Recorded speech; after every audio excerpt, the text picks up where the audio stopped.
Hope you guys are doing well. Welcome back. So in this video, I'm going to show you that how you can add the voiceover in Adobe Rush. So let's start. So first of all, what we need to do, we have to click on this plus icon. So as you can see, has the plus icon. So let's click on this. And after clicking on this, as you can see, has the option for the voiceover. So we have to click on the voiceover. And after clicking on the voiceover, as you can see, has the voiceover layer. So if you want to record a voiceover, simply you have to click on the tab to record.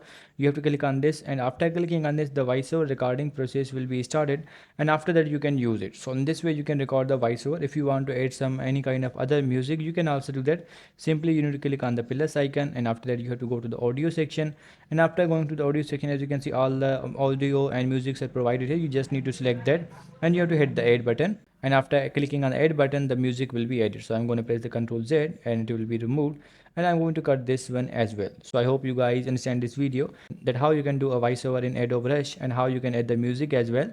So see you guys in the next video.